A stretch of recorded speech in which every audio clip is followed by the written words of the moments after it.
Hi guys, गोजोन फुंबिलि जासिहरबाय गासैनिसिमबो। लोगोफोर दिनै आं नोंथांमोननि सेरावहा माने गुबुन सानखालिनि बायदि जानाय लोंनाय बा ब्लग बायदिनि सायाव भिडिअ लाबाखै, नाथाय मोनसे माने ओरैबायदि खोथा सावरायनो सानदों बा फोरमायनो सानदों नोंथांमोननो, माने आंनि अपिनियन आरो दा बे आंनि अपिनियनखौसो नोंथांमोननि सेराव फोरमायनो सानदों। नोंथांमोना जुदि आंजों सापर्ट दङब्ला नोंथांमोना गाहायाव कमेन्ट खालामनो हागोन, आरो सापर्ट गैयाब्लाबो गावबा गाव माने जाफोर साननाय बेफोरखौ माने गाहायाव कमेन्ट खालामनो हागोन। आरो आङो दिनै मोनसेल' लेंगुवेज बुंगोन, बे जाबाय जोंनि बिमा राव बर' राव बुंनोसै। माने गुबुन सानखौ आङो मोननै जेनेबा गुबुन ब्लगफोराव माने मोननै लेंगुवेज बाहायोमोन, मोननै राव, जेरै बर' आरो मा होनो जोंनि बर' आरो एसामिसखौ बाहायोमोन। नाथाय दिनै आङो मोनसेल' राव बुंगोन, मानो होनब्ला बेयो जाबाय जोंनि हारिनि जोंनि रावनि खोथा फैयो, माने गुबुन राव माबानि रावनि खोथा फैया बा गुबुन हारिनि खोथा फैया, ओंखायनो बर'नि बुंनो सानबाय आरो। गिबि गिबियावनो बे बुंनो माबाफोर गोरोन्थि जायोब्ला नोंथांमोननि सिगाङाव आं निमाहा बिनाय थाबाय। स्टार्ट खालामबाय नै दा लोगोफोर खोथाया जाहैबाय, जोंहाथ' माने दा बिटिसि इलेक्सना जानानै थांबाय, मा होनो 7 अक्ट' आरो 10 अक्ट' डिसेम्बर दानाव जानानै थांबाय। ओमफ्राय 12 अक्ट' माने मा होनो रिजाल्टखौ मोनबाय। दा खोथाया जाहैबाय बे इलेक्सनाव रावबो माने हाइस्ट भट मोननो हाथिया, माने सरकार गंसे दानांगौ, माने 27टा जायगा भट मोननो गोनां, माने मा होनो 20टा सिटआव देरहानांगौ, बे सिटखौ माने रावबो मोननो हादियासै। UPPLआबो मोननो हायासै, BPआबो मोननो हायासै। नोंथांमोनाथ' मिथिखादों सोर बेसेबां मोनदों, बेखौ आं बुंबाय थालिया। खोथाया जाहैबाय जों दा मिलायजालायनानै सरकार दायनांगौमोन आरो आंनि बायदिब्ला, जेनेबा UPPजों BPFजों लोगो नांनानै। माने आरो दा नै नोंथांमोना नाय, BJPआ माने ओरैबायदि माने माबा खालामगासिनो दङ मानसिफोरनि गेजेराव। ओरैनो नेसनेल हिसाबै सेन्ट्रेलाव थानाय हिसाबै मोजां खामानि मावदों, मोजांबो गाज्रिबो, बेखौ माने बिजिगिरिफोरा मोजाङै बुजिगोन। नाथाय जोंनि बेयावहा माने जोंनि जिथुबा माने स्टेट माने BJPनि माबा दङ, बेखौ माने आं बारा साबजानाय मोनासै बिथांमोनजों। माने दा जिथुबा माने गोदान सरकार दानो थांगासिनो दङ UPPLजों प्लास BJPजों लोगोसे GSPखौ लानानै।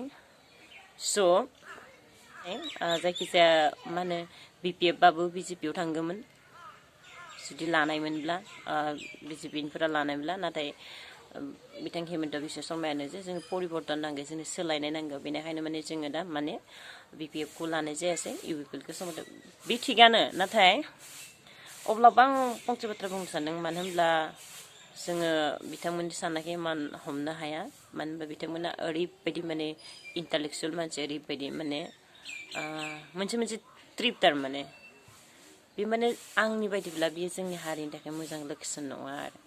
BJPजों माने जोंनि स्टेट BJPजों लोगो जानायखौ, माने मोनसे नेसनेल पार्टिजों जोंनि मा होनो बे जोंनि जिथुबा माने पार्टि दङ।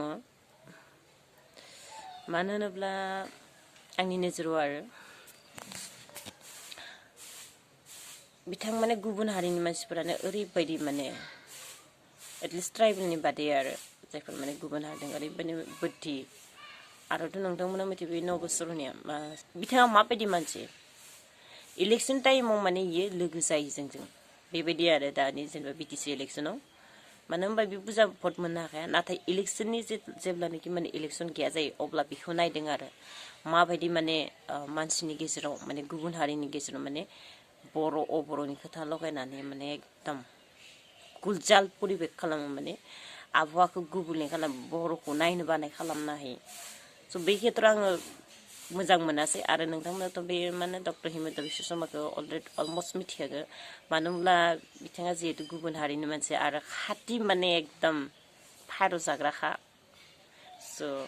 बिथांमोननि साननायखौ नायदों। बेबायदि माने दा जिथु माने गोदान सरकार दानानै आं कंग्रेसुलेसन होयो, प्रमद बर' सारखौ सिफ जानो थांगासिनो, सोलायनो नागिरदों। नाथाय मा होनो माबा मोनसे थालांनाय बायदि मोनना लादों आङो। मानो होनोब्ला जोंनि बर' फिसाफोरा जाबायदि खस्थ' खालामनानै आन्दलनफ्राव बाहागो लाबाय, दा बेफोरनि फिथाइफोरा जाफुङो ना जाफुङा, बेफोर खामानिफोरा जाफुङो ना जाफुङा।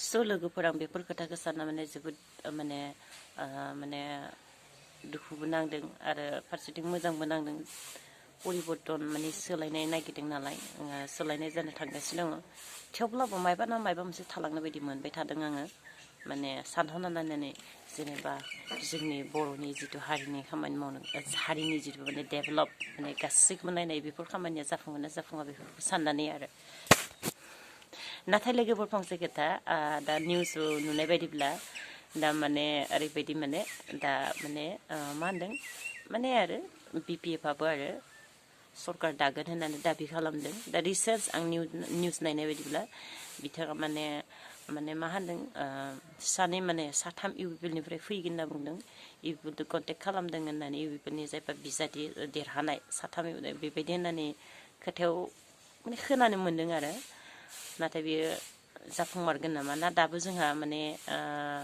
आद्रा थालांबाय नामा ओरैनोथ' मैयायो एनाउन्स होखादोंमोन देलाय प्रमदानो चिफ जागोन होननानै थेवब्लाबो माने मोनसे माबा थालांदों मानो होनोब्ला थारैनो जुदि बिथांमोना थांमारब्लाथ' आखाया BPF-नियावनो थांगोन बेबायदि जाहैदों आरो कन्डिसना स' बेफोर खोथाखौ आं नाथाय क्लियारलि बुंनाया बेफोरो उनाव नुनो मोनगोन नोंथांमोना जियानो हक आं माने आंनि गोसोनि खोथाखौल' फोरमायबाय जे आंनि बायदिब्ला माने मोननै दोलोजों अर्थात BPF-जों इउपिपिएलजों लोगो नांनानै सरकार दानो हागौमोन जोङो माने गुबुननियाव थाङालासिनो बेबायदिनो जोंनि बर'फोरा माने पुर्ब जुगनिफ्राय माने गोदो गोदायनिफ्रायनो माने बर'फोरा जोंहा माने गोरोबज्लायनो रोङा माने गोरोबज्लायनो रोङा नै दा माने बिराद माने मोनसे साबु मोन्दोंमोन माने गावजों गाव माने गोरोबज्लायनानै खामानि मावनायनो नाथाय बे चान्सखौ माने रावबो लानो रोङासै ना हाग्रामा ना प्रमद सार माने खोथाया जाहैबाय बेबो माने गादिखौ लुगैयो स' बे गादिनि थाखायनो माने जों बर'फोरा थैगोन नामा